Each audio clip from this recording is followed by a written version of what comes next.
BBA, BCA, BCom computer కోర్సులో 100% placement లభించే ఏకైక డిగ్రీ కాలేజ్ కూకట్పల్లిలోని iCreate degree college. Welcome to Suman TV. నేను మీ నవీన్. 2024-25 సంవత్సరానికి సంబంధించి కేంద్ర ఆర్థిక శాఖ మంత్రి నిర్మలా సీతారామన్ గారు అయితే బడ్జెట్ ప్రవేశపెట్టారు.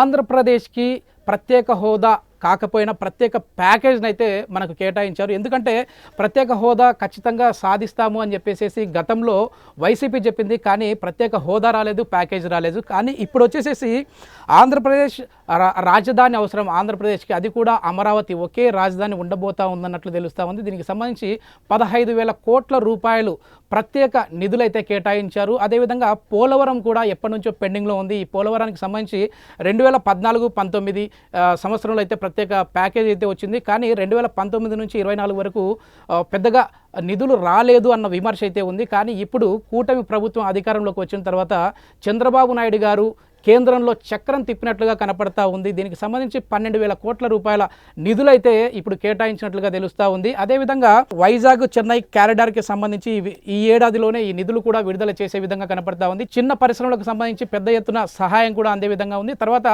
రాయలసీమ, ప్రకాశము, నెల్లూరు ఇట్లా దాదాపుగా వెనుకబడిన జిల్లాలకి 6 జిల్లాలకి ప్రత్యేక ప్యాకేజ్ ఇచ్చే విధంగా కూడా కేంద్రం నిర్ణయం తీసుకున్నట్లు తెలుస్తూ ఉంది.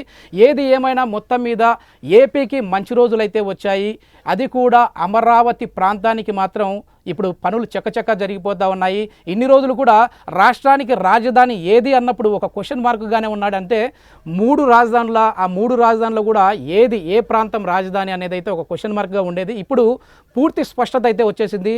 ఈ దాదాపుగా 24 నుంచి 29 సంవత్సరాలలో అయితే ఈ 5 ఏళ్లలో పూర్తి స్థాయిలో అమరావతిని రాజధాని చేసే విధంగానే చంద్రబాబు నాయుడు గారి అడుగులు పడతా ఉన్నట్లు స్పష్టంగా తెలుస్తూ ఉంది. కానీ కొద్దిమంది చెప్పే మాటలు బీహార్తో పోల్చుకుంటే మనకు ప్యాకేజీలు అయితే తక్కువగా వచ్చాయి. సో నితీష్ కుమార్ గారికి ఉన్నంత ఇది వెయిట్ అనేది చంద్రబాబు గారికి లేదు అని చెప్పేసి ప్రతిపక్షంలో ఉన్నవారైతే చెప్తా ఉన్నారు. కానీ ఇక్కడ చూస్తే అసలు పూర్తి స్థాయిలో 2019 నుంచి 24 వరకు రాని ప్యాకేజ్ కూడా ఇప్పుడైతే వచ్చింది. సో మొదటి విడతగా వచ్చిన ఈ ప్యాకేజీని సక్రమంగా ఉపయోగించుకొని తర్వాత మళ్ళీ రాష్ట్ర అభివృద్ధి కోసం పోరాడే విధంగా అటు ప్రతిపక్షము ఇటు అధికార పార్టీ ఉంటే బాగుంటుందని చెప్పేసి విశ్లేషకులు చెప్తా ఉన్నారు. చూద్దాం రాబోయే రోజుల్లో అభివృద్ధి ఏ విధంగా ఉంటుంది రాష్ట్రానికి అనేది. Thank you.